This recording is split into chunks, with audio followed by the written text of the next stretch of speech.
This podcast is a member of the Voices of Wrestling Podcasting Network. Visit voicesofwrestling.com to hear the rest of our great podcasts, as well as show reviews, columns, opinions, and updates across the world of wrestling. Here we go!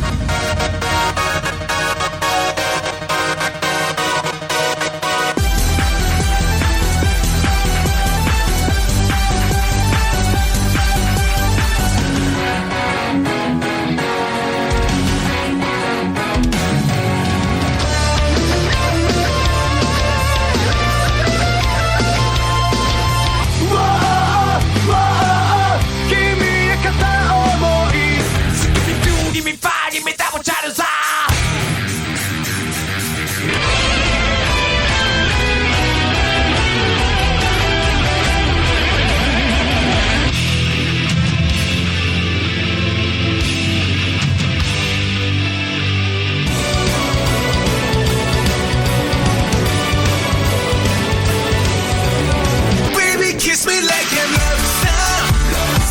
Slow down, numb and call me.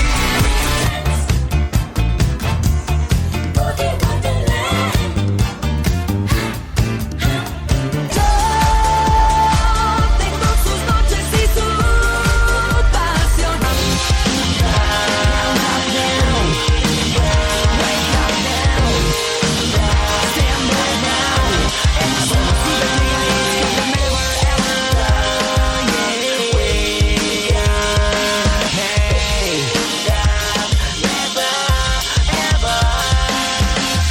You're listening to the Emerald FlowShow on the Voices of Wrestling Podcast Network. Welcome to episode 29 of the Emerald FlowShow. We're a podcast on the Voices of Wrestling Podcasting Network. You can follow us on Twitter at Emerald FlowShow, and we're available on all podcast apps. And if you listen to us on Apple Podcasts, leave us a 5-star review. I'm Gerard DiTrolio here with Paul Avosh. Paul, how are you doing? I'm doing great, Gerard, here on this nice February day. And I actually went to the opera on the weekend. And how was the opera? It was great. It was really a ton of fun. It was the biblical story of Samson and Delilah, and it was a French opera as well, which I don't really think is something that you commonly see. Okay. I've never actually been to a real opera, so... It's well worth the price. Like, it's always a ton of fun. All right. Well, I'll have to try that out.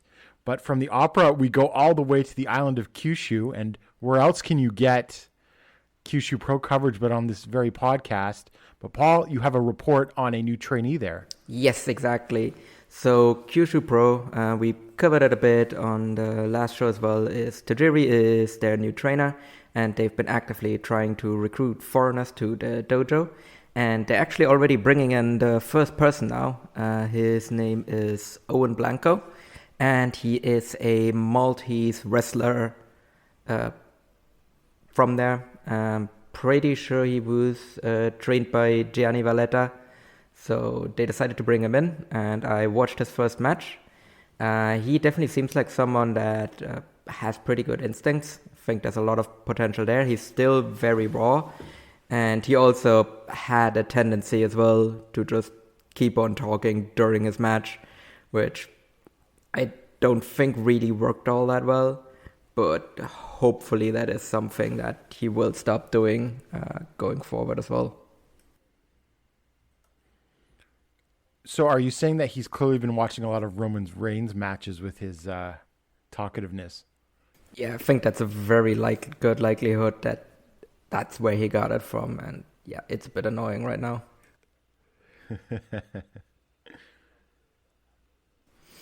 But aside from that, I thought he looked good, and hopefully once he gets that out of his system, I think he has the potential to be a pretty good worker as well. So from there, that's something that we'll definitely keep an eye on.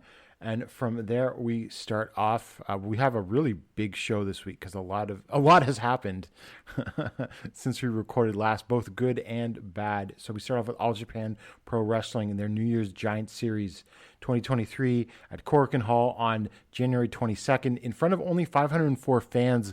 And I believe this is their lowest Korakuen since, I want to say, mid-2021. Yeah, definitely was not a great number, but I'm not too worried about it because I think they just got unlucky with the two big shows in Yokohama Arena. Absolutely, and especially with that great Muta Bye-Bye show, that eats into their demographic. Because I don't know if you saw, Paul, but like famous All Japan attendee Fat Tiger Mask was in the crowd of either that or Wrestle Kingdom in Yokohama Arena. Yeah, and also with what Noah has been charging for these Muta shows as well, I wouldn't be surprised if people just didn't have the spare income to also go to the All Japan show as well. Yeah, because that Korakuen show was like at 11:30 a.m. start. So you probably could have hopped on the train to Yokohama pretty easily. But yeah, it's pricey. Yeah, so I wouldn't read too much into this unless this becomes a trend type thing.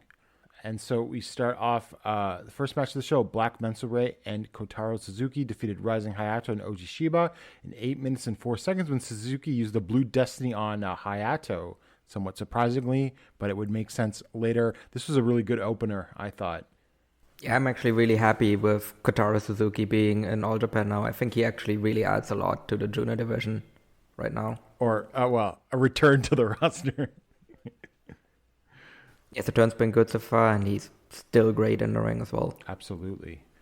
And next up, we had Naruki Doi and Hokuto Omori in their faction that still doesn't have a name. They defeated Yuma Anzai and Ryo Inoue in 8 minutes and 1 seconds when Doi used the Bakatare sliding kick on Inoue. I thought this was really good. All action, Anzai and Inoue got some shine and everything. And I think Doi has also been a really good addition to the roster. Yeah, I think Doi has been doing awesome so far. And I would actually like to see this match once Anzai and Inoue aren't young boys anymore. Because I think there is the potential there for them to have an even better match than this. And once they're kind of unleashed from young boy status, I think these four men could actually have really excellent match against each other. Definitely. And in the Battle Arts offer match for the Gaora TV title, Minoru Tanaka defeated Toshizo in 10 minutes and 17 seconds with a ground Cobra twist. And so Minoru Tanaka becomes the 23rd Gaora TV champion. And I thought this was pretty good, not great. Finish was a little silly because they just wanted to give Tanaka the win with the roll-up. But I thought this was solid and what I expected. I thought this was pretty good as well, which I really think this whole Toshizo Gaora TV title reign has actually been incredibly solid. Because when he won the title, I was really afraid it was just going to be voodoo murderous bullshit the entire time. But that's not what this title reign has been at all. Like, he really just wrestled like very solid, straightforward matches. And I don't think any Voodoo Murderers members have even come out with him for any of his title matches. I can't remember. So anyway, even if they did, it didn't stand out or anything like that. Yeah, I thought this title reign was really like a lot more solid than I really would have expected it to be for the title, at least. Yeah, by Gaora TV standards, definitely good.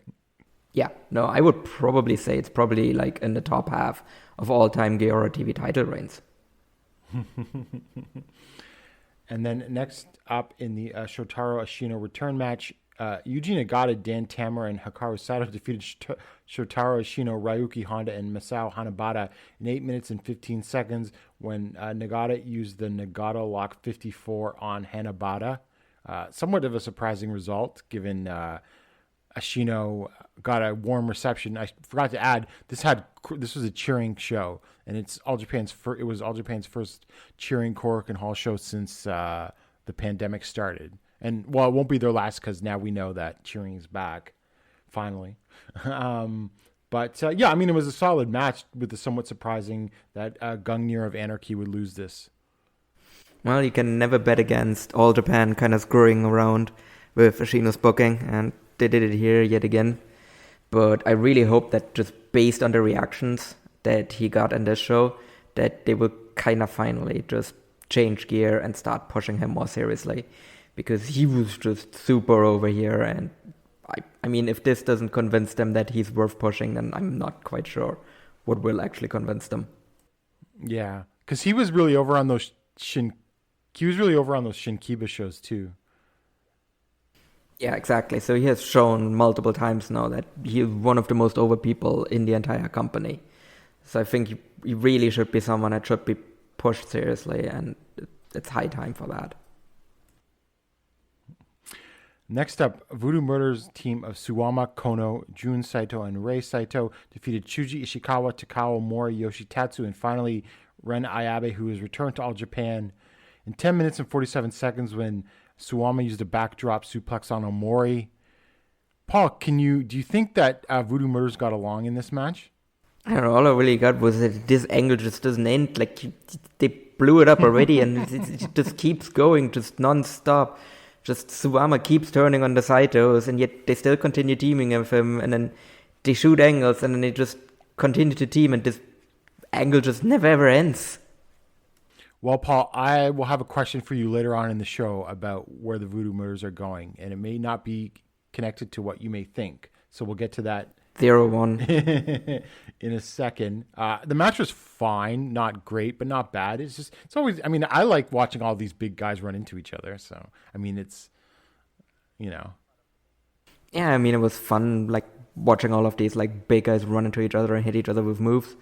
So that was definitely fun. It's just, like, you know, this whole angle is just not great. Yeah. And it also doesn't help that they kind of like looked a little bit stupid as well. Like you had Takao Omori just kind of see Tauru on the ring apron. Tauru goes down. Like Omori runs into that ring rope and then he gets pulled down. Like what did you expect would happen? Like come on, man. Yeah, I don't know. Not exactly the smartest baby faces. Next up, for the PWF World Junior Heavyweight title, Atsuki Aoyagi defeated Kaz Hayashi in 13 minutes and 5 seconds with a Firebird Splash to make the fourth successful defense in his reign. I thought this was pretty darn good. I went like 3 3/4, just a shade below 4 stars. You know, I mean, Hayashi shows his age a little bit, but for the most part, he managed to keep up, and I thought it was pretty good. I thought this was a super solid title defense for Atsuki. I thought Hayashi, though, was a really, really good base, which I think is something that he's excelled at in these kind of junior matches. Like, I think it's a really underrated base for high-flying juniors. So Atsuki really got to show off even more of his high-flying stuff in here and just kind of flip around Hayashi and then still got a decisive win as well. So I thought this was a solid as hell title defense for him. Yeah, definitely. And so it was another good defense against a veteran for Aoyagi. And then after the match, Kotaro Suzuki came out to challenge, because we all thought it was going to be Suzuki or Doi. Yeah, and I do think that he is going to beat Suzuki, but then he is going to lose to Doi after that. Mm-hmm. And then in the main event for the World Tag Team Championship, Nomuyagi, Yuma Aoyagi, and Naoya Nomura defeated Kento Miyahara and Takuya Nomura in 22 minutes and 33 seconds when Yuma pinned Kento with the Fool. So basically, Takuya and Kento have a very short reign of like 20 days, and they didn't make any successful defenses on this reign. Paul, this was a pretty good match, wouldn't you say? Yeah, I thought this was an absolute excellent match. I went 4.5 stars on this. Yes, so did I. It was great, obviously. I mean, I didn't watch it live, and then I just saw everyone raving about it at a level that I hadn't seen an All Japan match raved about in quite some time. Oh yeah, some people were saying that this was the best All Japan match since 2020, and I don't think it got to that level for me. Like, obviously I still think it was a really, really great match, but to me it just kind of dragged a bit too much in the beginning. Like, I thought once it really, really got going in the second half, I thought it was an excellent match, but there was just kind of a whole lot of nothing in the first half. But the finishing sequence was absolutely excellent. Like, definitely one of the best I've seen recently, but just not enough for me to like go like all the way there. I agree. I thought there's actually quite a few people that went a lot higher than I did, even looking at those like cage match ratings and everything like that. Is this the best match since the pandemic for All Japan? I don't think so. I think I liked Yuma versus Jake in the Champion Carnival finals last year more. Oh yeah, I thought so as well. And unfortunately, you and me were probably the only people that voted for it in the Voice of Wrestling Match of the Year poll. That's very true. Yeah, I mean, it's also like, well, how much of All Japan have you been watching the last 3 years? So, but yeah, I mean, still an excellent match that it is worth absolutely going out of your way to see. I will say, though, with this result, it does make it very unlikely that Yuma Aoyagi is going to win the Triple Crown in this upcoming match, though. Probably not. So on February 4th at the Tokyo S4 Arena Hachioji Sub-Arena, Naoya Nomura and Ryo Inoue versus Naruki Doi and Hokuto Omori should be another good one. I would assume that's going to be Doi and Omori. Tako Omori, Masao Inoue, Rising Hayato, and Oji Shiba versus Black Mensa Ray, Riki Fuji, who I might remind you had a stroke last year, Reijin Yaguchi, and Sushi. I don't know. That's your comedy match. Shotaro Shino and Ryuki Honda versus Dan Temura and Hikaru Sato, which I assume is a tune-up match for them, leading for them back into the tag title scene. Yeah, I don't think it would make any sense for DOA to lose here. So yeah, I think this is just they finally get a win and get back in the title scene. Paul, we had some breaking news that came out about, I don't know, maybe 24 hours ago before we recorded. PWF President Dory Funk Jr. has authorized the use of weapons in the All Asia Tag Team title match coming up on this show. So we have a Tornado Bunkhouse Current Explosion death match. The champions Nosawa, Rongai, and Kendo Kashin versus Atsushi Onita and Yoshitatsu. I don't have any comment. Except for I'm assuming Onita and Yoshitatsu win. But it's also possible that Nosawa and Kashin win. And then, because there's still another show that they could drop the titles on before Nosawa retires. Now, does this go more than 10 minutes? Would they let Onita go more than 10 minutes in just a 2-on-2 tag? I would hope not. I mean, they absolutely cannot let this go to more than 10. Like, if you look at tag matches that Onita's been on in the last couple of years, even like in 6 and 8 man tags, they're like 8 minutes long where they just hit each other with weapons and then the match ends. And then we have Voodoo Motors, Suwama, Jun Saito, Rei Saito versus Yuji Nagata, Shuji Ishikawa, and Yuma Anzai. Again, on paper, it could be good, but God knows what bullshit will happen in the match. I mean, I can tell you what will happen. Someone will turn on someone, and then the baby faces definitely get the win here. Yeah, Anzai could easily pin one of the Saitos again, so that's probably what's going to happen. Or he gets another pin on Suwama. Yeah. Also, the Saitos should finally turn on Suwama here. Well, the Saitos are going to look like big idiots if they don't turn on Suwama next. Next up for the PWF World Junior Heavyweight Championship, Atsuki Aoyagi defends against Kotaro Suzuki.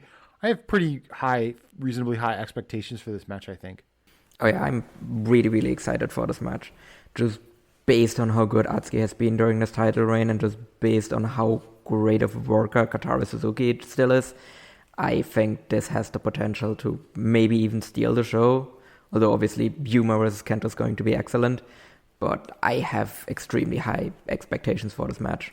Yeah, I think that it definitely has that possibility. And I think Suzuki's in a little more better shape than Hayashi is. And then in your main event for the Triple Crown, Kento Miyahara versus Yuma Aoyagi. I mean, I'm assuming Kento, but I don't think Yuma's chances are at 0. But they're not high.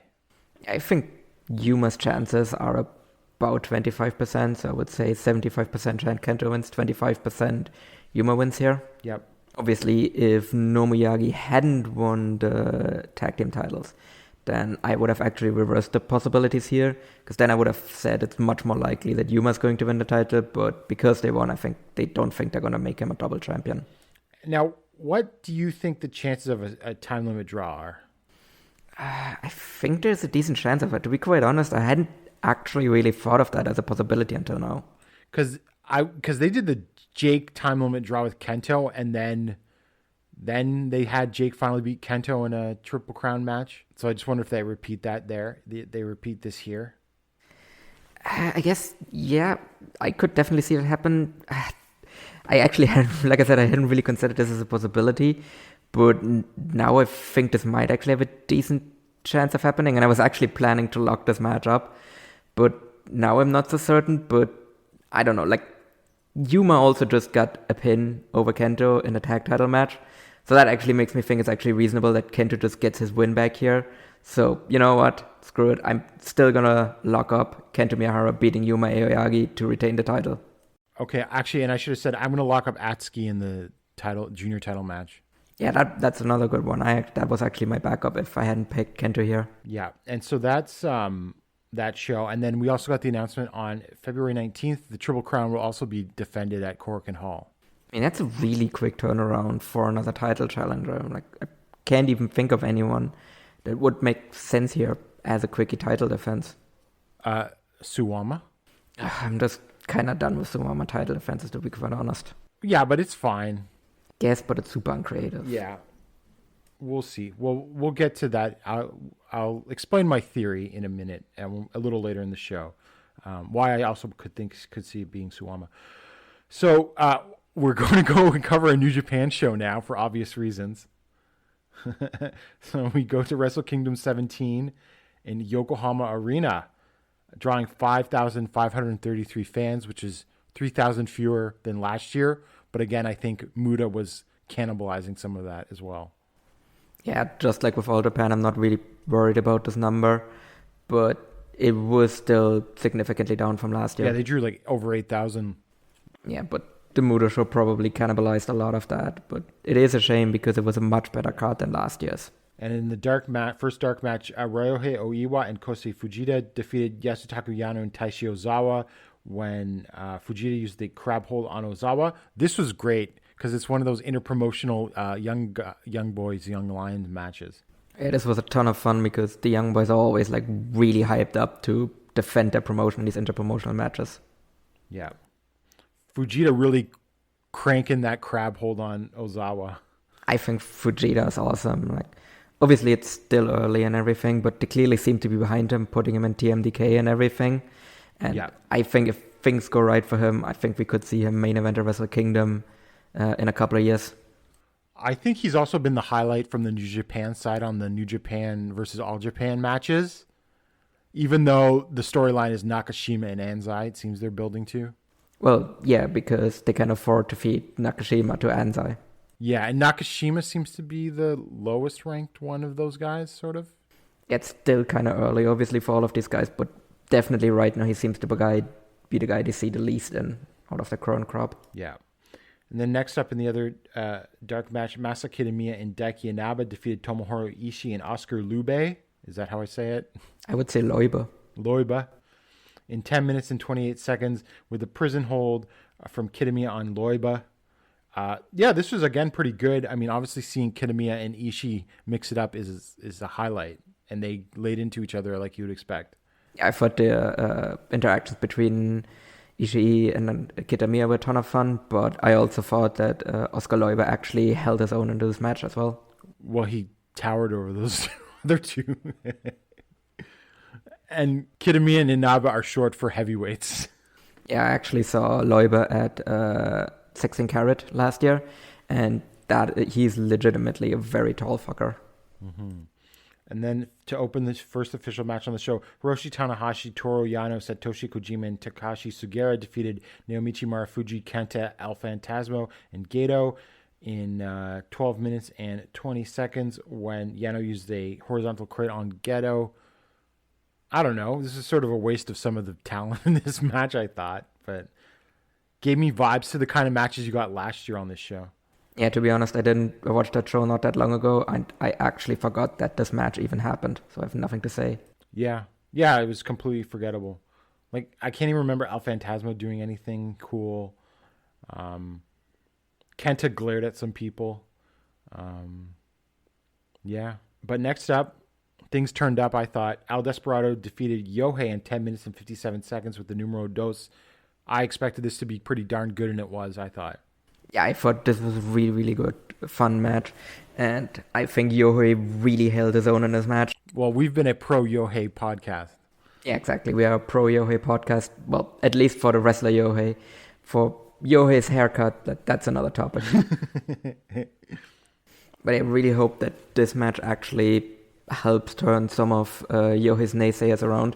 Because I think there were a lot of people that were actually surprised by his performance in this match. Yeah, and you could tell, like, some people probably hadn't seen Yohei in a while that saw this match. Next up, we had Amasuka, Junta Miyawaki, and Alejandro defeating Tiger Mask, Raisuke Taguchi, and Master Wato in 9 minutes and 37 seconds with the Kaikoku from Amasuka on Tiger Mask. it was okay. At least the Noah Juniors got to be highlights, I suppose. Yeah, I thought the Noah Juniors in this match was very clearly like outshone like all of the New Japan guys that were in this match as well. Yeah. Well, Wato looked good. He did, but Maxar right now is just on another level to anyone else here. And then the match that everyone's been talking about, Kazuchika Okada and Togi Makabe went to a no contest with Kaito Kiyomiya and Yoshiki Inamura in 6 minutes and 35 seconds when Kaito decided to replay the Maeda Choshu angle and kick Okada right in the head. And then they brawled all over the ringside and got ruled a no contest. Incredible angle. Yeah, I thought this was an absolutely excellent angle.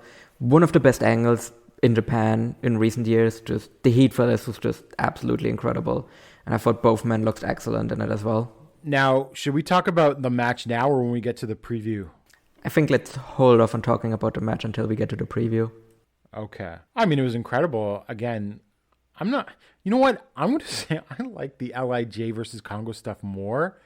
But this is up there with like one of the best angles out of Japan in some time. And I mean, the amount of views that this angle's got on social media is like way bigger than the average New Japan or definitely Noah angle too. I think this has sparked some massive interest actually into both Noah and New Japan. Like this has been a really big positive, and I think it will actually affect the drawing of the Tokyo Dome show as well. Because previously that was a show you go to because you want to see Keiji Muta's last match. Now I think there will be people buying tickets to the show to see Okada versus Kaito. Yeah, for sure. And then we move on to the LIJ versus Congo 5 match series. In the first match, Tadasuke defeated Bushi in 11 minutes and 9 seconds. Once again, we were vindicated because Tadasuke is good, despite what some may think. Well, and to be fair, Bushi decided to actually have his working boots on too. Oh yeah, Bushi for once actually tried to put in some effort, and it was very noticeable. But I also thought that Tadasuke more than held his own in this match, and this was really both men putting in a lot of effort. Yeah, there's probably always just going to be a ceiling on this, but I thought it was great, and I'd like to see Tadasuke get a big win like this.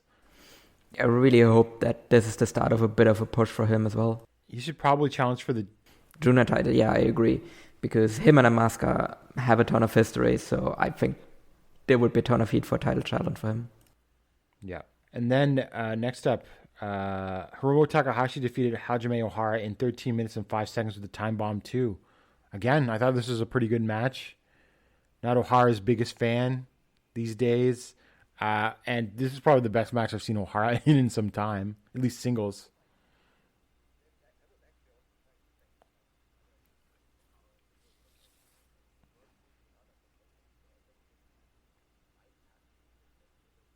Yeah, and like the last couple minutes were really hot too, I thought. Not that I was convinced Ohara could ever have a chance of winning, but I thought they did a decent amount of job of trying to fool you. Oh, for sure. This match just way exceeded my expectations. Like, I think Ohara is a piece of shit, and I'm just really tired of Hiromu's shtick right now, so I wasn't really going into this match with super high expectations, but I thought both men worked really, really hard, and I think it showed, and they actually managed to get a really, really good match out of each other. Way better than I expected. Yeah.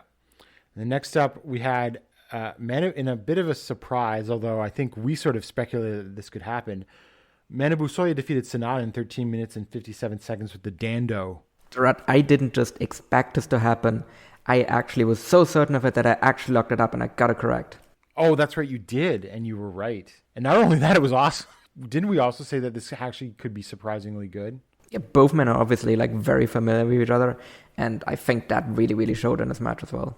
Oh, for sure. Yeah, like I'm not as low on Sanada as some others, but this is definitely the best Sanada I've seen in some time. Yeah, he really seemed motivated here, and to be honest, like I'm generally fairly low on Sanada because I had high expectations for him, and he generally tends to disappoint them, so I don't expect a lot of his matches. But him and Soya here, like they just really clicked. Like I think their styles were very complementary and just made for a really, really good matchup. Well, it also helps that it was under 15 minutes because that other last great Sanada match, I think it was Taichi in the TV title tournament, that had a 25-minute or 15-minute time limit, right? it was like the 25-minute, 30-minute matches that they put him in that were, I think, taking the win, like, tiring a lot of people. And then we had Shingo Takagi defeating Katsuhiko Nakajima in 18 minutes and 28 seconds, the last of the Dragon. I don't know what else to say. This was great. I mean, if you gave him 25 minutes or 30, they could probably have like a true match of the year thing like that. I wouldn't probably put this on my match of the year list by the end of the year, but it came pretty close. I mean, what did you expect? Like Takagi being explosive, Nakajima kicking the shit out of him. Like,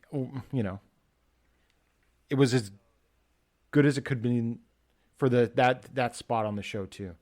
Yeah, exactly. Like I think it was actually exactly the kind of match that they needed at this point of the show. And yeah, as I said, like if they had given them a few more minutes, they could have had an even better match in this true match of the year. And I think it fell just short of that. But what I was surprised about was that Shingo kicked out of the vertical spike. Yes. Yeah. Considering he was winning, he didn't have to make Nakajima look that bad. Obviously, Nakajima kicked out of the pumping bomber, but that's not even at the same level kind of move. No. And then the main event, Tetsuya Naito defeated Keno in 26:57 with the Destino. Well, I was wrong. Our first failed lock. Just because I thought they had to keep this feud going, and the only way to do that was Kongo to win. Oh, silly Gerard. At this point, you should know that all the booking in Noah can only ever lead to one man, and that is Keiji Muto. Well, I didn't know that was going to happen, but yeah, I mean, I've seen reviews of this all over the place. I actually did quite like it. I mean, there were some times where it felt like it dragged, but at the same time, it was like, this was also, I mean, there was some also great work in here, but it was also a vibes match where, you're just vibing off of these two characters. Yeah, I agree that it was mainly a vibes match. Like, I was a bit disappointed in the match. Like, I think there were, like, large parts of it where it just kind of dragged, and the finish was also rather quick. But just kind of seeing, like, the most intense man going up against the most relaxed man was definitely worth seeing. Just, I was expecting a little bit more out of the in-ring as well. I suppose you could say, I mean, I thought the finishing sequence was good, like, for what they did. But at the same time, I feel like there's, like, Naito matches where it feels like he pulls way more out to have to finish the guy off. And maybe he should have given that, Keno could have gotten little more. Yeah, he just kind of hit him with the Destino and pinned him. Like, it was kind of nothing. Yeah. But, I mean, I still enjoyed it for what it was. I mean, I think it's worth checking out if you like either of these guys. I thought overall this was just a really good show, though. Yeah, it was a good show. Yeah, I thought this was a really good show, but I don't think there was anything on here that I would put on a match of the year list. Mm-hmm. But still, I think it's, like, well worth a watch, because aside from the old man tag, like, nothing really dragged either. Yeah. Well, yeah, because the novelty is what it is. And frankly, I'm not sure how many more... Like, we speculated on this show, like, how long can Noah and New Japan coexist, as they say, especially once Muto retires? I can tell you exactly how long it's going to last, and that is until whenever Noah deems the heat has died down enough for them to bring in Kota Ibushi.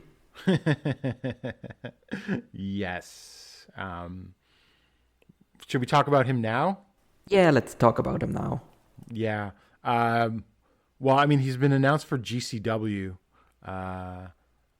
He's on Bloodsport and then against Mike Bailey. And then have they announced the match against him versus Janela? Or is that just what everyone says that it's going to be? Don't think that's been announced yet. Okay. Well, people are speculating the main event of Spring Break is Janela versus Ibushi. Anyway, so I would say, I mean, from what I understand, he's not interested in going to DDT. So, I mean, he's probably not going to be on those DDT shows in LA at WrestleMania weekend. But if he is, maybe he's mended things, but I'm not expecting him to. I would assume that I don't think Kota Ibushi right now seems like a person that is interested in mending things. Yeah. And he seems to be very gung-ho about being his, like, freelance thing. But I'm sure that Cyberfight's going to make him an offer, or Noah.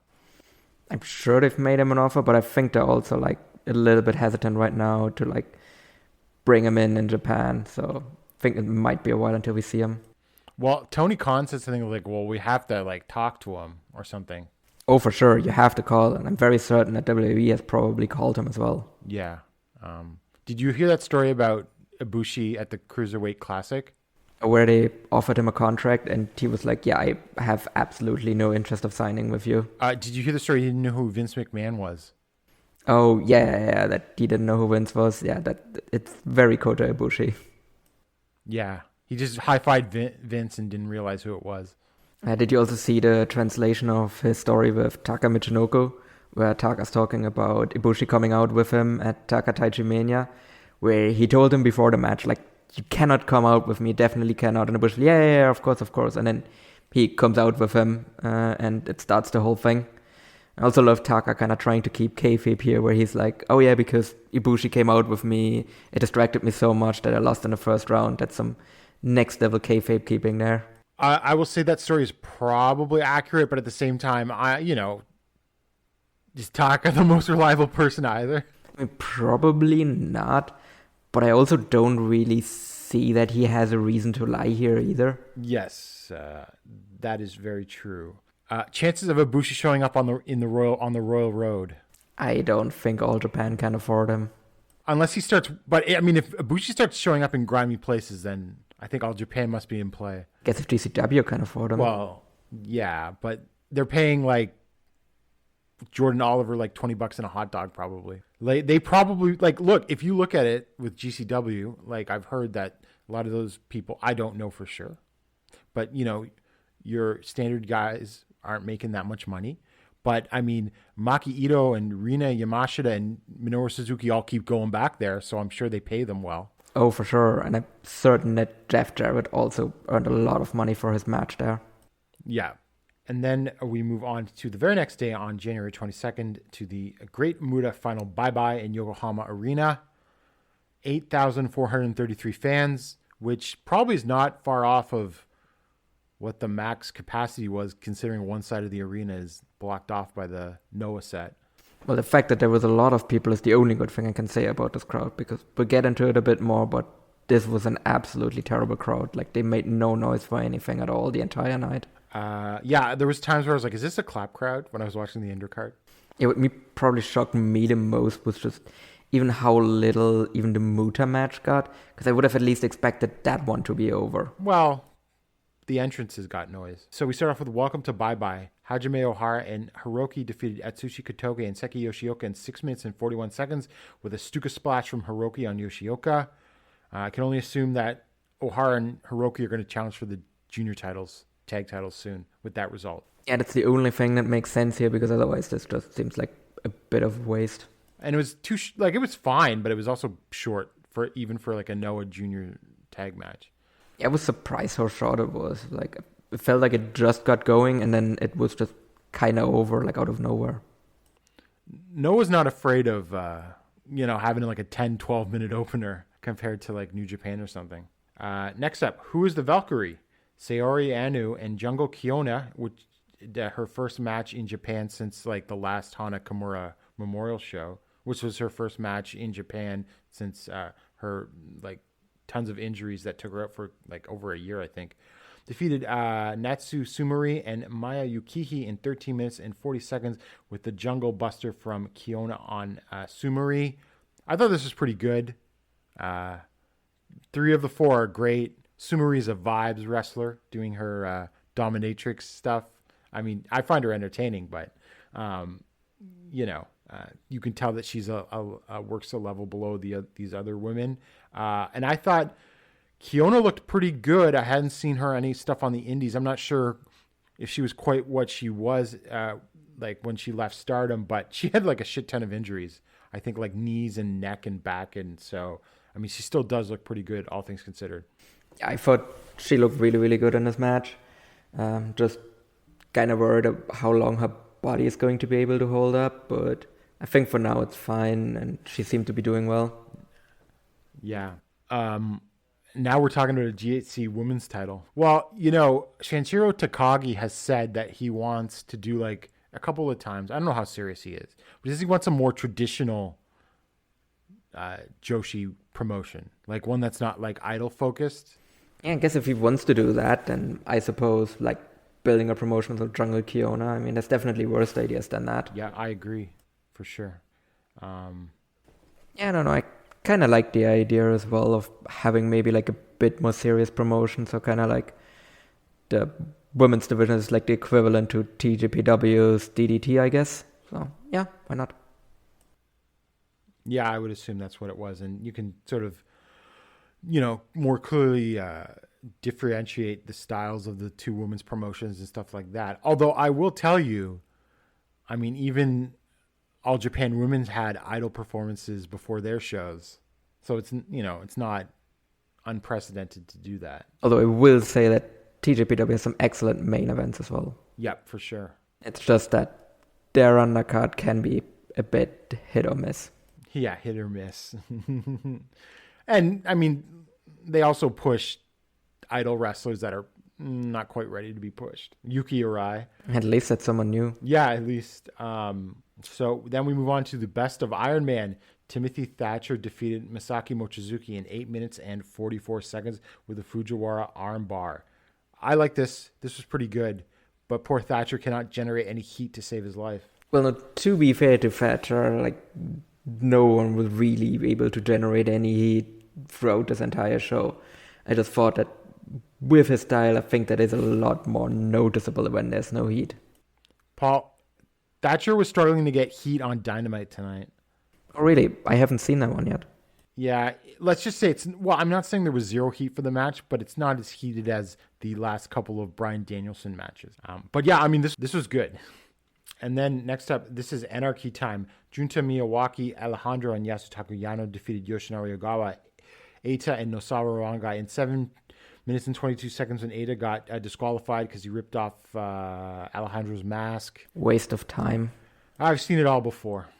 I mean, I guess Los Perros de Mal de Japón have broken up, but like these guys are still having the same kind of matches. Like Eita even brought out their bag as well. So like it is like they have never even broken up. Like just have no time for these matches. Like they're just always the same. Next up, we had Wrestling Battle Cry. Jake Lee, Jack Morris, and Anthony Green of the Good Looking Guys defeated Masa Kitamiya, Daiki Inaba, and Yoshiki Inamura in 10 minutes and 49 seconds when Jake pinned Inamura with the skewer front kick, which is just a high kick into the corner. I thought this was pretty good up until the end because, I think Jake made Inamura look like a geek by just pinning him with basically what was a Yakuza kick into the corner. Yeah, I also really didn't get why that was the finish of the match as well, especially because Jake has so many different finishes where he just didn't use any of them. But yeah, I don't know. This match was also just kind of there for me. I think it was just like they're trying to like establish Jake as tough and powerful. I don't know. That's all I could come up with. Yeah. So the goal to do that is jobbing out Inamura, who gets jobbed out by everyone all the time anyway. I don't know if that really helps him. No, it certainly doesn't. So I don't know, but they got plans for the good-looking guys. Yeah, I mean, it would be even weirder if they didn't make a new faction and then literally debut a new guy for it as well. Like, so you think they might add more people to it, or you think they're just gonna stick with these three? I think it's just these three. I don't know who else could it be at this time unless they got more people coming in. They got Ibushi coming in. Well, he would fit the description. Yeah. Although his hair's not long enough. No. Then next up under GHC martial arts rules, Kazushi Sakuraba defeated Hideki Suzuki by referee stop with a triangle choke. Paul, I know what they were going for, and I thought the last couple of minutes were good, but you can't do shit like this in 2023. This was so boring. There was nothing happening. This was worst stage, Evolve, grapple fuck match, where just nothing happens. Because they were good, back when Evolve was doing that, there were matches of that style that were really, really good. But there were also matches that were like this, where it was just two guys just lying on a mat for 10 minutes doing nothing. And that's what this was. Because normally I like it if there is a struggle for the holds, but that wasn't even what they were doing here. They were just kind of lying there, putting each other in holes until the finish. which also kind of came out of nowhere as well, which normally works, but like in here I was just like, oh, finally. Yeah, so you can skip that one. Yeah. And next up, to rise sky high, Ultimo Dragon, Amaska, and Ninja Mac defeated Yohei, KZ, and Dante Leon in 11 minutes and 41 seconds with the Ninja Bomb from Mac on Yohei. Well, there's a lot going on here. First of all, they tried to get Dante Leon to do the Natural Vibes dance. Yeah. It's not the most graceful person when it comes to dancing, let's put it that way. It's been nice to him for once. And then there's Yohei's hair. Yeah, Yohei's hair again. This is a Yohei Defenders podcast, but like his hair was absolutely atrocious in this one. Like him just putting it into that weird ponytail, like it just looked like shit. I did like kind of Ninja Mac's new outfit though. Yeah,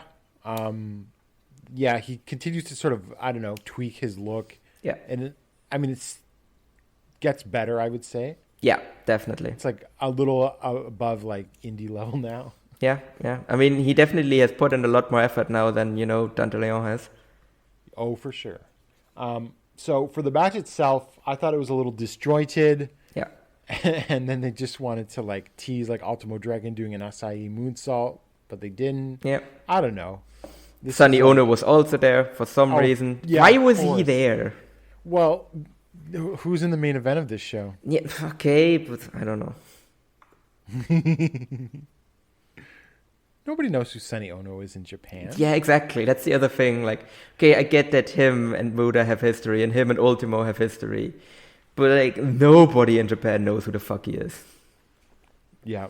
And it's not like even that the people in the US that know who he is, that he would be like a draw for them to tune into the show. Because people, like, even the people that remember, it's just like, oh, yeah, right, Sonny Ono. I kind of forgot about them. Yeah, exactly. I mean, it wasn't bad, but it wasn't good. Yeah, no. Like I said, this entire show was just kind of like there were some cool spots in it. Yeah. And then next up, Champions Night.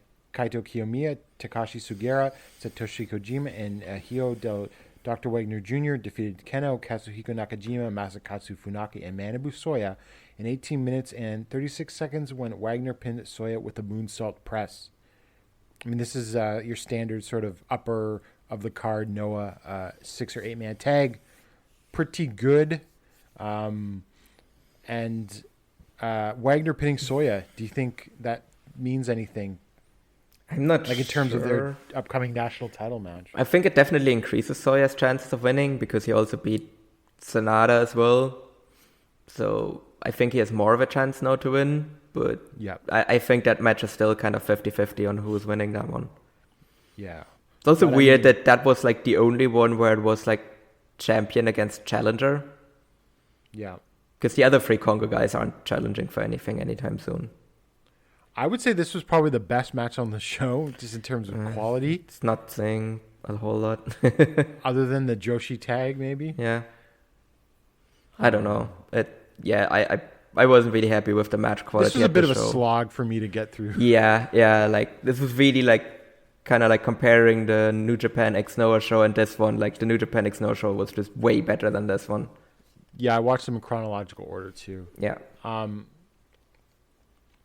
And then finally, the end of Nightmare. Great Muta, Sting, and Darby Allin defeated Naomichi Marufuji, Hakushi, and Akira in 22-23 with the Shining Wizard from Muta on Hakushi. Now, first of all, I heard from people, this is a spectacle match like Muta versus Nakamura. You know, it's not great, but you'll watch it and you'll enjoy it. I liked Muta versus Nakamura about 1 billion times more than this match. Oh, God. The entrance, like, people are like, it's a spectacle just for the entrances. And I watched the entrances and I'm like, there was nothing special about these entrances at all. No. Like the little fucking farty turning pyro that Muta got. It was just like, this is supposed to be the big entrance for Great Muta's last match after the entrance he got at the Nakamura match. Akira's entrance was cool. Akira's entrance was cool, but I also like Darby's entrance, I think, with the like bye-bye skateboard. That was nice, but like everyone else just kind of had a normal entrance. Yeah. I don't know, like especially, I mean, after the since the Nakamura and Muta match was in the same month. Like, I don't know, like those entrances are like from a completely different planet. Yeah. And the match itself was okay. So they started off with Hakushi and Muta, and they just like did nothing on the mat. Nope. And then there was like all the angle stuff throughout the match where like the match crawled to a halt because Muta had to like knock over that other monk. Yep. Take the wooden board and break it and stab Hakushi with it. I will give Darby Allin credit for getting over, though. I think he did. Yeah. But to be fair, it's a style that makes it very easy for him to get over. Yes. And he had some stuff with Marufuji. Seeing Sting and Marufuji mix it up was kind of cool. Yep. You know, because that's never happening again. No. Sting certainly did not put in his full effort, but I didn't expect that he would. No. Because he's also talking about retiring, and I don't think he wanted to, like, tear a muscle. Yeah, like someone else did. In wrestling in Japan. And, you know, the finish was not bad with, I suppose, for what it was with the coffin drop from Darby and then the Shining Wizard from Muta. I thought Akira looked good, though. I think Akira looked good, yeah. Yeah. Well, I mean, he's 56, but he's been a part-time wrestler for like over 20 years. So. Yeah, it's really noticeable when you see these guys in there that are like about the same age and like which guy has been a regular and which guy has not been. And, well, same thing with Hiroshi Hase, who's even older. Oh, yeah. So, yeah. This was Muta versus Nakamura would have been a more fitting final Muta match. Yes, actually. no, like I'm probably like in like 5 years or so, I'm probably not going to remember this, whereas I'm very much like going to remember Nakamura versus Muta. But Muta had to go over in his final Muta match, I'm sure. And that was some part of it. And of course, it has been revealed. Well, after the show, Muta was getting pushed around by Darby in a wheelchair backstage, and Muta has torn a muscle or has both of his calves are injured or something like that. Yeah.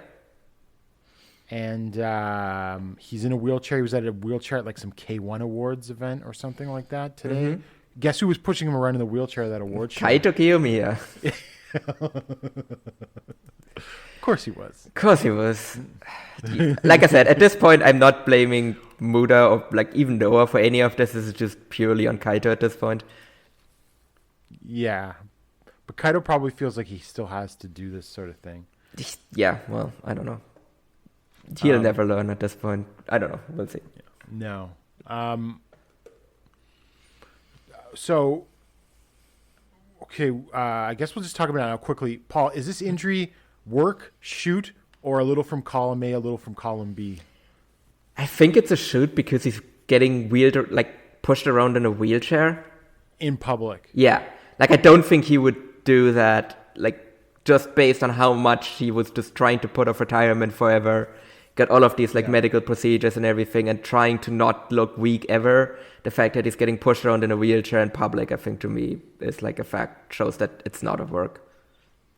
Well, I mean, you could say you sound horrible, but this is professional wrestling, and you can never discount these things. Oh, yeah. But my you know, I've seen other people say this is like, well, he's playing up how banged up he is because he's losing to Naito.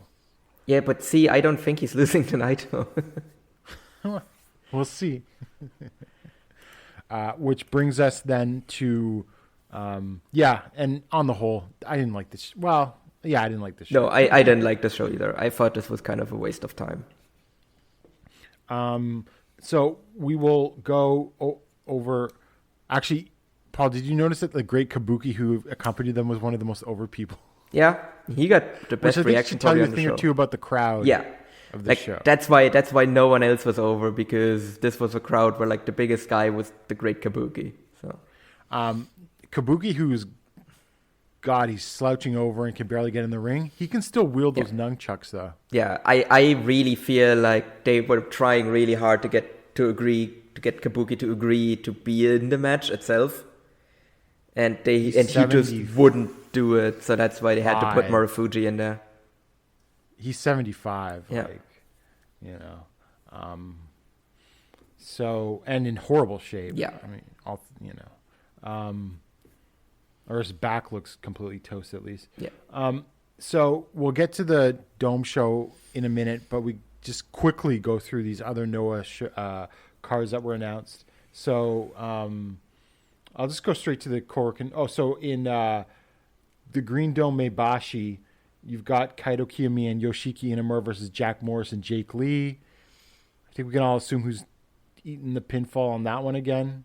Yep, that's going to be Inamura. I mean, that one makes a bit more sense, though, because Morris has a title shot coming up. Yeah. And then Star Navigation 2023 at Korakuen Hall on February 5th. Kiyomiya Sugera and Marufuji versus Jack Morris, Jake Lee, and Anthony Green. Satoshi Kojima versus Masa Kitamiya. Mm-hmm. That could be fun. That should be fun. And then the GHC national title, Wagner versus Soya. Mm-hmm. I'm still finally, 50-50 on it. Yep. Finally, the Kinya Okada return match. Remember him? Yeah. Finally, he's back. He's back in pog form. Kinya Okada and Taichi Ozawa versus Tadasuke and Hiroki. Well, at least Okada won't be eating the pin in his return match. Yeah. Well, probably. Yeah. And then Timothy Thatcher and Hideki Suzuki versus Masaki Mochizuki and Shuhei Taniguchi, which that's pretty cool. Yeah. That one should be a ton of fun as well. I just realized Thatcher probably got on a plane right after Dynamite. Because he has to be back here for this already, yeah. He's on the show on the 4th. So he basically got onto a plane after the Muta show to go to Dynamite, and then he got onto a plane right away to come back here for the 4th. Well, I mean, you kind of you have to do something like that, especially get your name out there. Yeah, no, definitely. And then Great Voyage 2023 in Osaka at the Osaka Edion Arena on February 12th. El Desperado and Nosaru Rangai versus Yohei and Seki Yoshioka. Kazuyuki Fujita, Hideki Suzuki, and Timothy Thatcher versus Masato Tanaka, Masaki Mochizuki, and Yoshiki Inamura. Naomichi Marufuji, Hyoda Dr. Wagner Jr., Amaska, and Ninja Mac versus Masakatsu Funaki, Kazuhiko Nakajima, Shuji Kondo, and Hiroki. That seems like a bit of a styles clash with some of the people in this match. A little bit, yeah. Keno and Manabu Soya versus Jake Lee and Anthony Green. I am kind of want to see that. I want to see Keno and Jake. Yeah.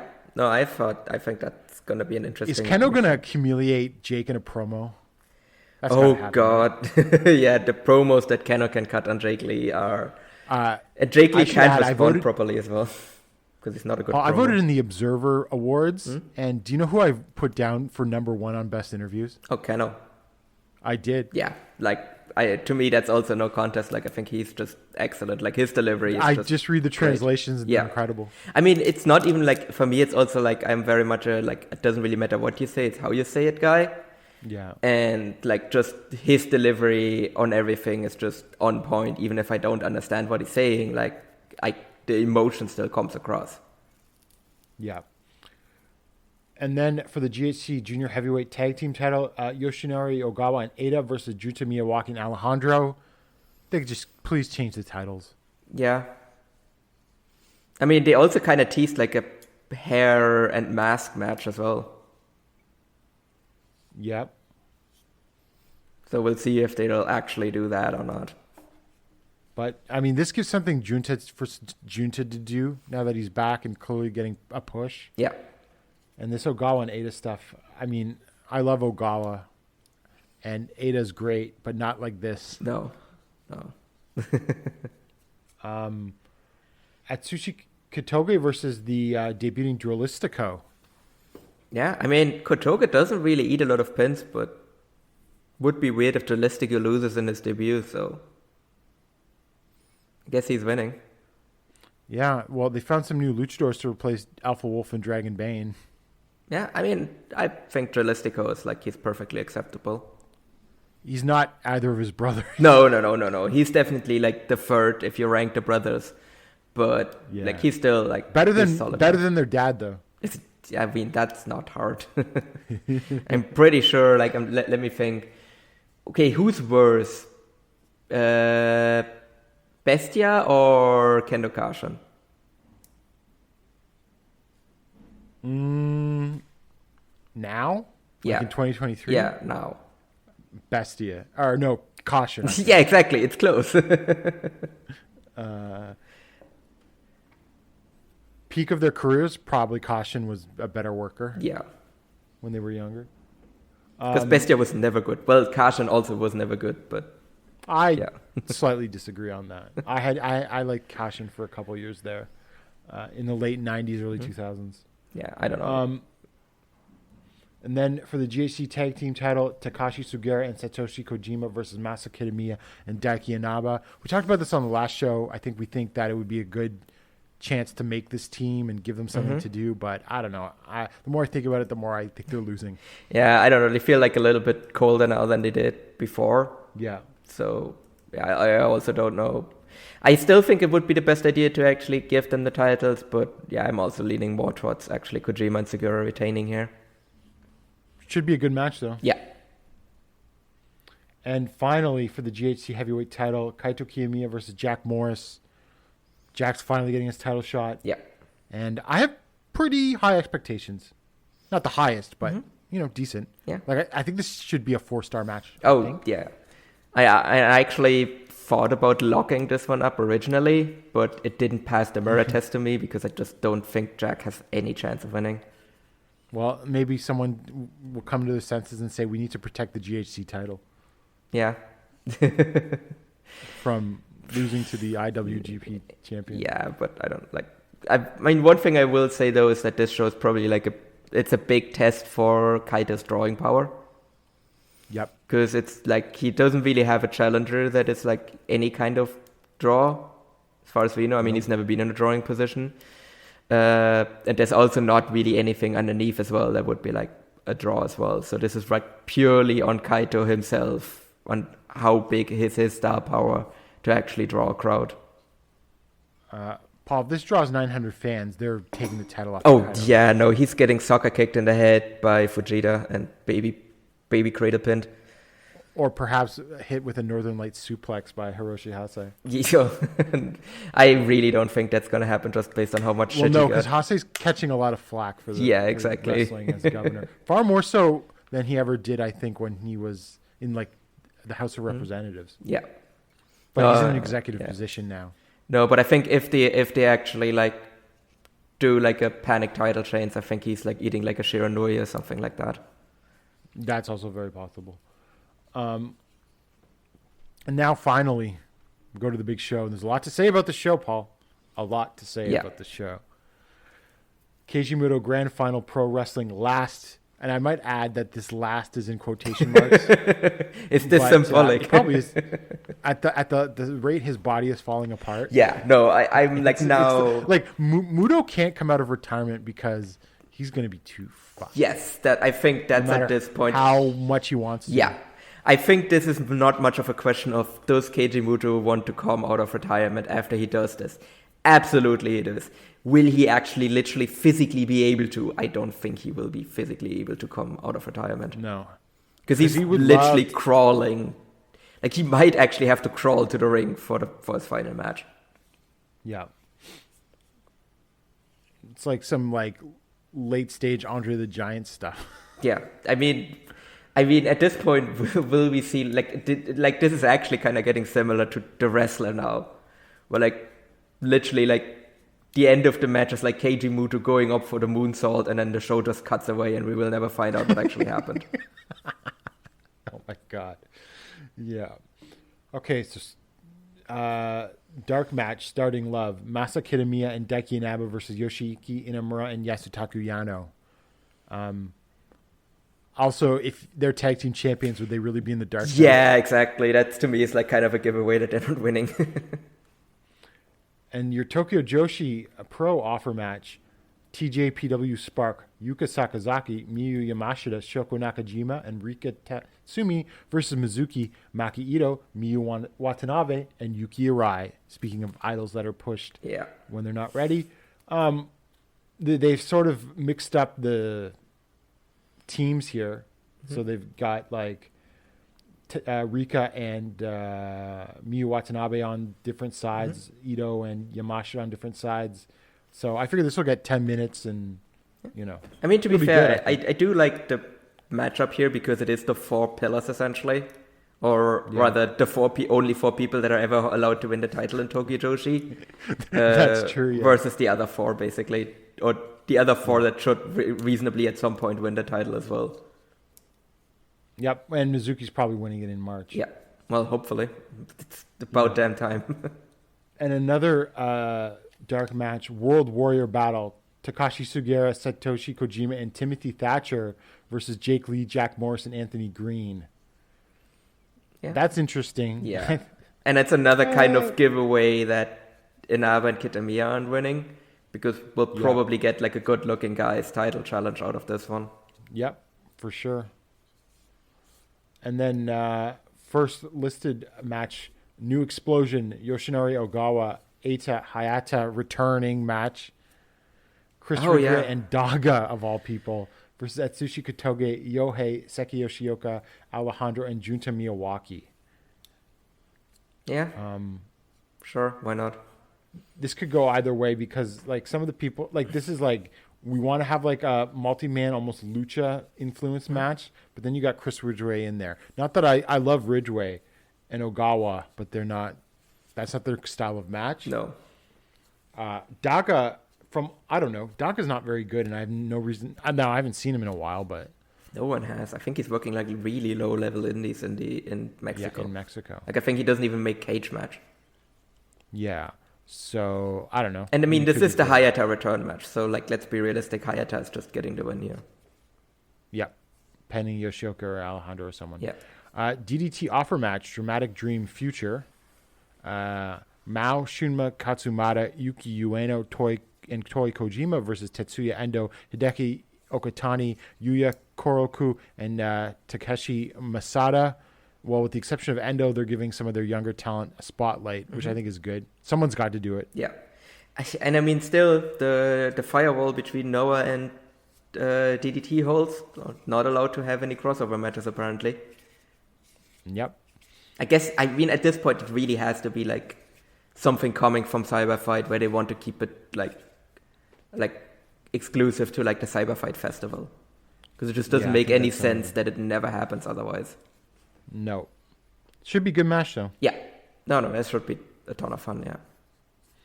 And then Dragon Gate versus Noah, Shun Skywalker, Kai, and Diamante versus Naomichi Marufuji, Hyo, Dr. Wagner Jr., and Ninja Mac. I think this should be pretty good. Yeah, this should be excellent as well. Just and get the Z-Brats guys in there. And of course, Kai works Muto's retirement show. Of course, like, it should not be surprised about it at all. Yeah. Next up, the main event in my heart. Oh, yes. And also, shockingly high up on the card. And when they announced the card for the show, one of the few things that got like a genuine reaction out of the crowd at the Muta bye-bye. Well, yeah, like the Okada and Kaido got a bigger reaction, but this got a much bigger reaction than I thought. Yeah. Because I think people are aware of the history here. Yeah. All Japan versus Noah, baby. Kento Miyahara, Suwama, and Yuma Aoyagi versus Keno, Katsuhiko Nakajima, and Manabu Soya. Paul, they did it. They actually did it. I mean, here's the question, though. Will Miyahara and Nakajima actually share a ring? Yes. I believe they will. Will it turn into a shoot? No. Probably not, but it would be very... Will Nakajima accidentally knock out Kento? It's not impossible. And I mean that... I mean that as an accident, too. Yeah. Have you seen the Nakajima interviews? Oh, yeah, no, they're excellent. He's such a shithead. Oh, you'll have to ask Kento. Yeah, I don't know. Well, to be fair, I also feel like all of these issues are much more from like Kento's side than Nakajima's side. Well, yeah, because Nakajima was the bully from all. Yeah, exactly. Like, I don't think Nakajima really like... Maybe he dislikes Kento, but I think Kento definitely dislikes Nakajima way more than the other way around. Yeah, that would make sense. Well, yeah, Kento's the one that sort of left. He probably could have stayed in Noah if he wanted to. Yeah. But he left. Yeah. I mean, to be fair, it was also pretty clear that All Japan was like, hey, we're going to build you up to BRAs. And that probably was like one of the factors as well why he left. But he was probably also like, yeah, I don't want to deal with this asshole anymore. And that was also at a time when they were really starting to push Nakajima. So he was like, yeah, no, fuck this, I'm out. Well, and Noah wasn't. Well, I mean, All Japan was in pretty dire straits, but Noah wasn't exactly looking hot either at this point. Yeah. But yeah, finally they're back in the ring together. So I mean, this should be excellent though, the whole match. Yeah, if they give him enough time. Yeah. Now, is Soya eating a pin or is Soya pinning someone? Because I could see Soya in the Champion Carnival. If Soya wins the title, then I think he's not taking the pin. I think Nakajima might be taking the pin in that case. I don't think the All Japan side is losing. Like, you have the Triple Crown champion in there, like, regardless of what happens. Like, yeah, if Suwama challenges, then actually, completely regardless of what happens between now and this show, the Triple Crown champion will be in this match. On one of these three men. Yeah. Yeah. And Noah has shown that they're willing to sacrifice all of their guys. Yeah, exactly. So, but to a smaller company? Yeah, because I think they're also not winning the Dragon Gate match either, because the the Dreamgate champion is in there with Shun. Yep. Soya probably. So yeah, they might actually lose all of the like cross matches here. Unless, well, Paul, there's so much to unpack here because, Paul, is Nakajima winning the Triple Crown this year? You think he's coming over to All Japan?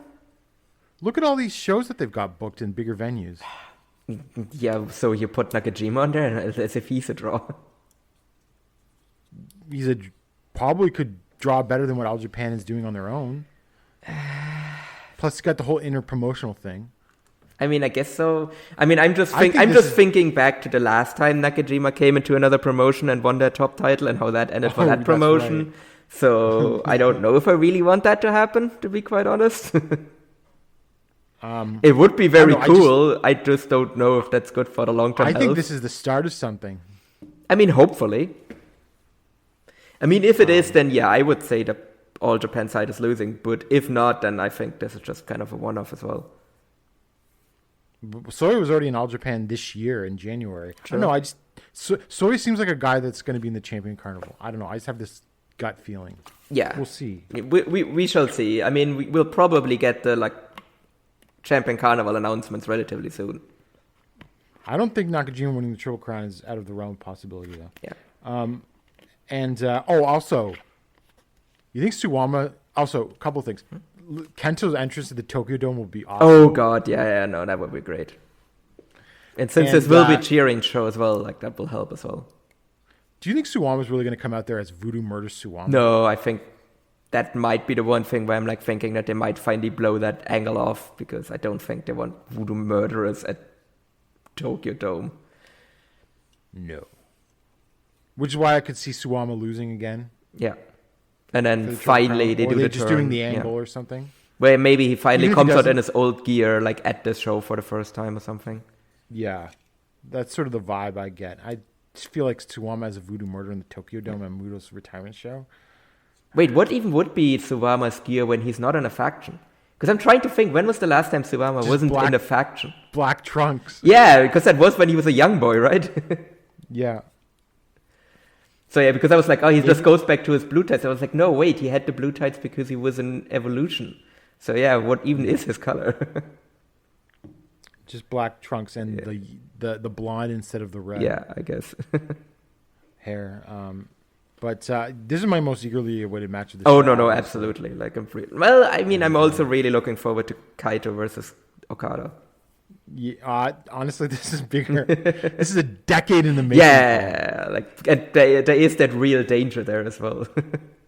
Yeah. Do you have anything else to say about this match? No, I think this has very high chance to be the best match on the show. It kind of depends how Kaito versus Okada goes. Or even Amaxa versus Hiromu, yeah. Hiromu. Like those three are like, that would be such a great, excellent, just three excellent matches back to back to back. But then obviously someone had to insert himself right into the middle of that. Yeah. Although I just hope these guys really want to go out there and steal the show, because I feel like Congo, given the way they've treated, might want to do it. Yep. And All Japan's really got to make a splash on this show, I think. At a show like this, this is like their chance to like get some eyeballs onto them. Yeah. And then so we move on to the top of the card, basically. Final de Lucha. Nosawa Rongai and Mizata versus Taiji Ishimori and Gedo.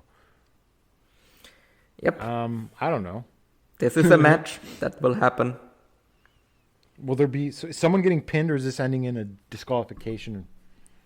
I mean, it is Nosawa's last match, technically.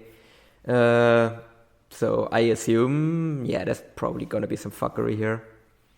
Yeah. Or Taiji Ishimori just pins Masada or something like that.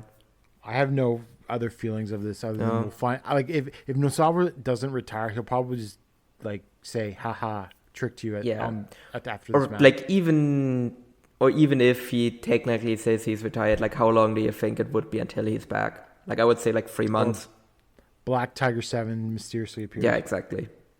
Like I would say 3 months maybe. Maybe he does take some time off and then he just comes back under a mask or something. Yeah. Next up, Tokyo Tornado, Amasuka versus Hiromu Takahashi. Paul, this should be pretty good. Oh, yeah. I have pretty high expectations. I also have whatever you want to high. say about Hiromu, he can still work Yes. pretty darn well. Yeah. No, he is still an excellent worker. It's just his whole thing is just kind of tiresome. But I think Amaxa is he's just really on like a super high right now. Like he's really like, I always thought he was one of the best workers, but he really is kind of the best guy in the Noah Junior division at the moment. Yeah. Paul, after the results of Wrestle Kingdom in 17 in Yokohama Arena, you can make all of these reasons why like Amaxa could win or should win. Like you can say, well, Keno should have beaten Naito. But until they actually do it, I'm just assuming all the New Japan guys win these absolutely big matches. Yeah. Yeah. I mean, this is the one reasonably where you could say maybe. But I'm still, I would not put money on that. No. Because if Muto is beating Naito, then they probably have to feed, then Noah probably had to feed 2 champions to New Japan to allow that in return. And that's also, and that is also just the most appropriate way this whole Muto Noah relationship can end, is with Noah having to sacrifice the 2 top singles champions in return for Muto winning in the main event. Yeah. So next up we have Shining Through, Kaito Kiyomiya versus Kazuchika Okada. I'm assuming Okada wins. I would assume as well. I think the ceiling for this is match of the year. You can make a great business case on why you could string this out to 2 or 3 matches. Yeah. But no, Okada's just going to win. I think Okada's also going to win. By having Kaito win. Yeah. Yeah. And if that's going to be it. Maybe they'll see each other again in 2 or 3 years, but I don't know. But I think the ceiling for this is match of the year, to be quite honest. Sure. Absolutely. But I still can't get over the fact that they're just going to sacrifice the GHC champion. Yeah. Like this. Yeah. I mean, unless they're not. Like, if they really want to make a splash. But so there is one off chance where Kaito actually has a chance of winning here. And that is if Okada actually loses the belt beforehand. Probably not. If he loses it to Shingo or loses it in whatever title defense he has in the US coming up as well. Oh, that's right. Like, he has 2 title defenses before this, essentially. Yeah. So, if that happens, then I think Kaito has a chance. Yeah. If not, then New Japan is not having their top champion lose in the Tokyo Dome. I should add, no company would have ever allowed this to happen before. Yeah. Now, I guess they could do a 30-minute draw. A draw is a possibility here as well, but yeah, I don't know. I think the most likely outcome is just Kaito eats a Rainmaker and gets pinned. Although, if Noah had any self-respect, they wouldn't allow that to happen. But yeah, they like, this is getting ridiculous. Yeah. But I still think, though, that, like, I know it's kind of a tired trope, but like, Kaito's really going to benefit from this loss. But I think it is still going to help him. Like, it's a little different than the other ones. I agree. Because Okada is the biggest star in Japan. Yeah, but there's something about it I don't like. No. So, and then finally, Pro Wrestling Last Love, Keiji Muta versus Tetsuya Naito. I'm assuming Naito wins. I'm assuming Muta wins. You never know. Okay. Like I said, I don't foresee New Japan to just sweep like the last 4 matches. Yeah. I think they're at least losing one of these. And I think this is the most likely one where, like, just New Japan just sweeps the last Nosawa, from the Nosawa retirement match to to 2 champion versus champion matches, and then Naito loses in the main event. I don't think Muta goes out on his back. Naito is gonna lose to the world's worst looking Shining Wizard. Oh God, how was it? I don't think he can even do that if his thigh muscles are gone. Did you see how bad that Shining Wizard looked that he pinned Hakushi? Yeah, with? because that when he had already torn his muscles, so he couldn't get his. Yep. You can't move your legs up all that much if your thighs don't move. Yeah, I don't know.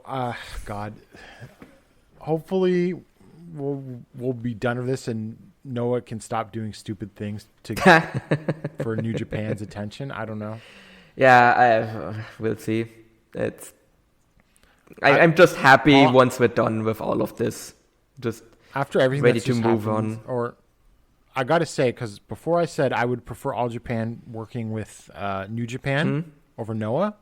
Well, now that they managed to get Kento in the ring with Nakajima, and given the way that Noah is just giving New Japan whatever they want, at this point, I actually think maybe All Japan and Noah could benefit from a more, equitable relationship than than just these other companies with New Japan. I mean, the other thing is as well that New Japan is way more willing to give things to All Japan than they are willing to give things to Noah. Yeah, but that's because it's like the old guys, and guys the young boys and everything.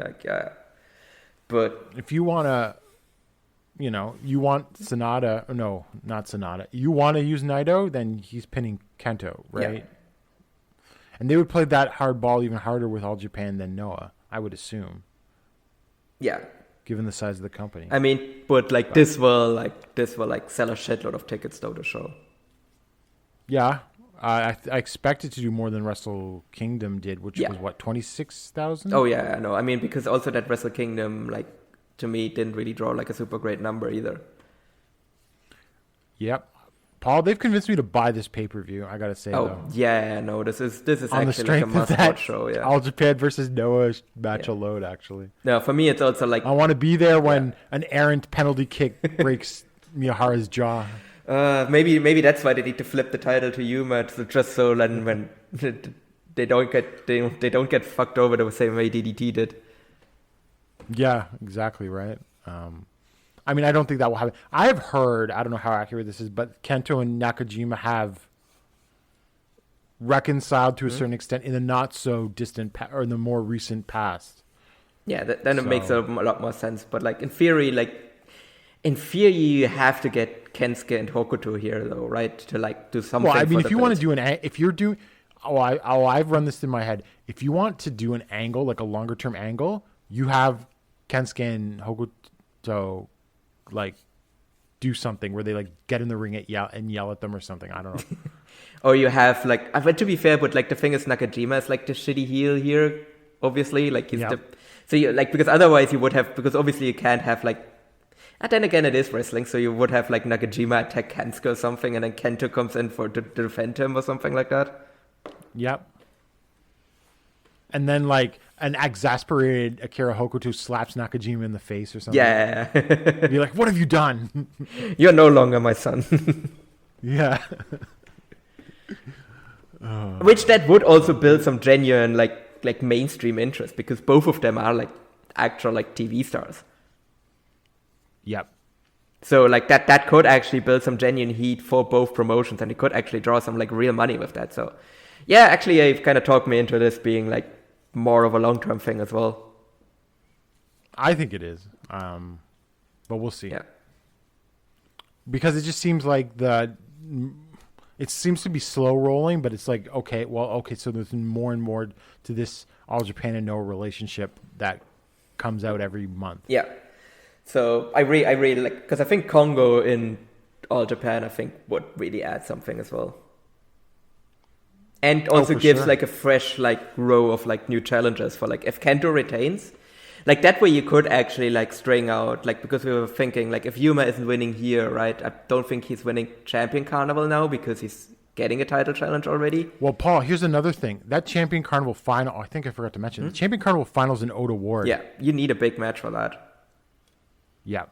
And that, which is immediately Noah guy in that final.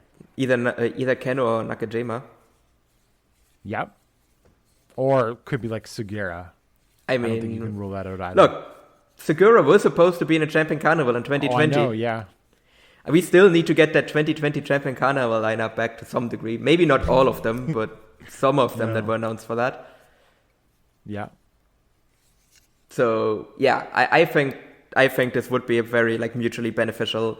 And like I said, yeah, no one needs something once Muta is gone to like get some heat onto them as well. Because they certainly haven't really gotten anything. Like they sold a lot of tickets out of the Muta retirement show, but it definitely hasn't really like. I mean, obviously there's a ceiling these two All Japan Noah feud, given the size of All Japan. Yeah. But you could actually pop some decent Korakuen numbers by Noah standards. Yeah, definitely. You know, with this sort of thing. Especially because All Japan draws better than Korakuen. Yeah, exactly. So I just think I'm way more warmer to it, in part because I think All Japan won't necessarily get. I mean, there's some stupid stuff going on with obviously Kasha and Nosawa's the All Asia Tag Team titles, yeah. But I don't think they're going to necessarily get walked all over, like you think they would. Yeah, no, I think this definitely like it's also like something like excellent for like the first half of the year until so yeah, for like Champion Carnival and then maybe something after that, and then you have the Cyber Fight Festival. So I think this would be like an excellent idea for like both promotions to just keep doing this as well. Yeah, for sure. So, Paul, do you have any other closing thoughts? We're about to head into a very interesting month. Yeah, I'm just ready to be done with this whole KG Muto deal. Like, I just want to see what the promotion does afterwards, like how they draw afterwards, and whatever happens will happen. But yeah, I'm just happy that we're finally closing the book on this chapter of Noah. Yeah, because everything else in Noah has been really good this year, and so this continues to sort of cast a shadow over it all. Yeah.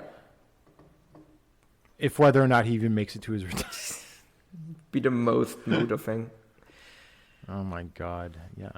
But I expect him to wrestle in it. Yeah. And I mean, I will give him this. He is a trooper. Yes. Through his physical conditions, Yeah. if you consider how banged up he really is and how long he's been banged up for. Yeah. That's also why I'm thinking he's making it to this match, because he genuinely doesn't give a shit. His knees were fucked by like 1995. Yeah. Which was that is nearly 30 years ago at this point.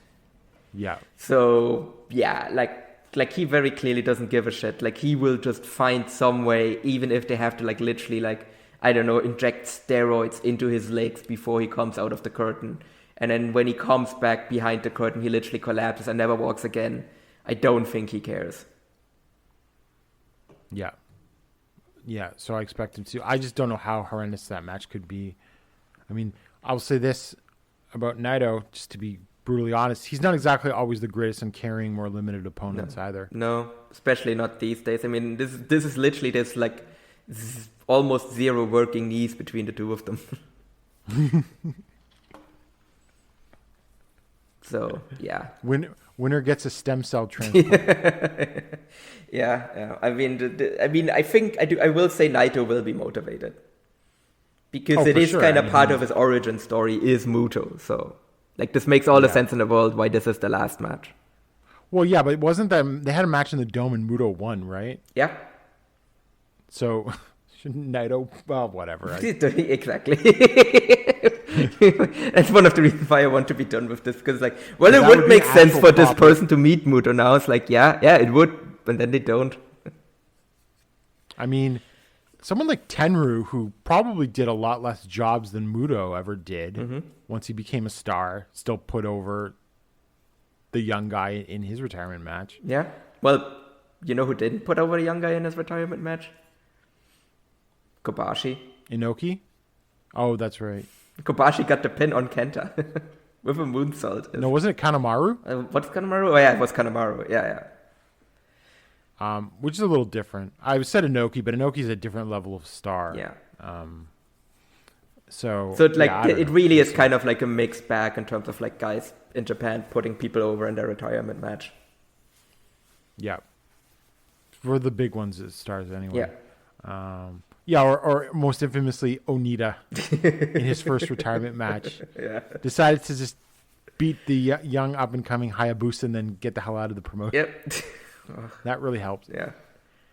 So anyway, yeah. So soon our nightmare will be over, but it'll be a interesting couple of weeks leading up to the show. Yeah.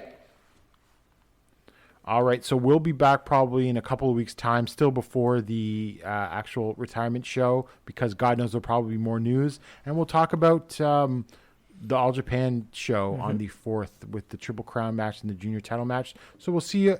So for Paul Vosh, I'm Gerard Detroit, and we'll see you in 2 weeks.